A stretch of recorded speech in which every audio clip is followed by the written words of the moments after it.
Hi, today we are going to look at a strategy called a SaidWeb, or tired, overworked words. This is a strategy that works particularly well for children in the primary grades and can extend to the intermediate grades as well. This strategy is considered to be a strategy taught in the area of vocabulary, and it helps students build connections between old words and words found in their reading. We're going to create a visual display using a SaidWeb so that the students are able to compare and contrast the new words to known words to increase their vocabulary. Okay, let's begin. I am going to show you a picture of a web with the word said in the middle. Can you think of any words that you could use in place of the word said? Okay, you might say tell. That would be a word that you could use.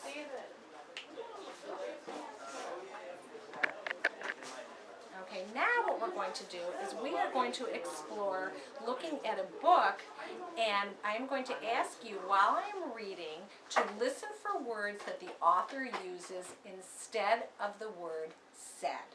Let's begin. Dr. DeSoto by William Steig.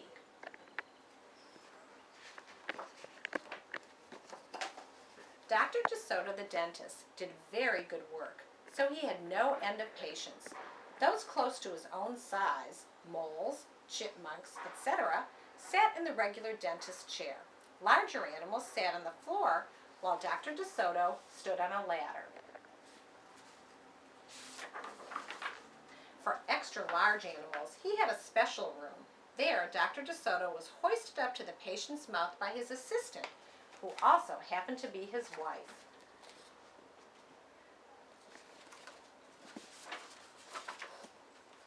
Dr. DeSoto was especially popular with the big animals. He was able to work inside their mouths, wearing rubbers to keep his feet dry, and his fingers were so delicate and his drills so dainty they could hardly feel any pain. Being a mouse, he refused to treat animals dangerous to mice, and it said so on his sign. When the doorbell rang, he and his wife would look out the window.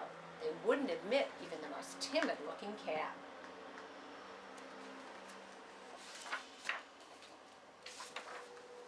One day when they looked out, they saw a well-dressed fox with a flannel bandage around his jaw. "I cannot treat you, sir," Dr. DeSoto shouted. "Sir, haven't you read my sign?" Okay. Did anyone hear a word on this page that the author used instead of the word said? Okay, the word that I noticed is shouted.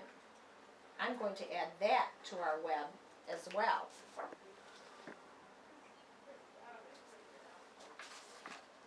"Please," the fox wailed, "have mercy, I'm suffering." And he wept so bitterly it was pitiful to see. Okay, did anyone hear another word on this page? Okay, wailed. Good. I'm going to add the word wailed. "Just a moment," said Dr. DeSoto. "That poor fox," he whispered to his wife. "What shall we do?" And here's another word, whispered.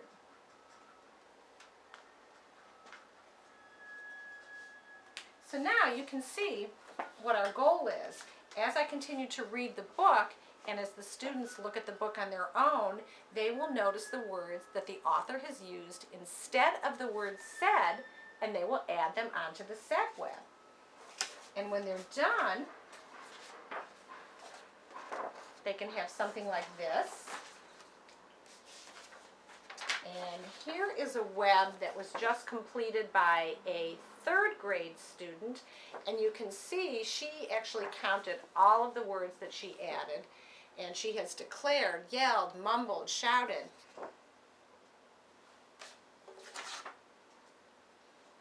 So you can distribute the web organizer and have the students work individually or in groups. Then you can reconvene as a whole class to generate a list of words to record on the class web. Discuss how the author was able to convey meaning and expression by using different words. Did this change the story? How do you think this made the story more interesting?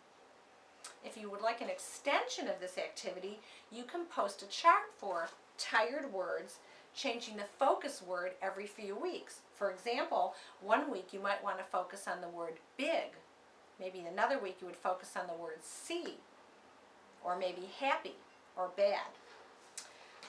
So this is the strategy demonstration then for the SaidWeb or tired overworked words. I hope you enjoyed it.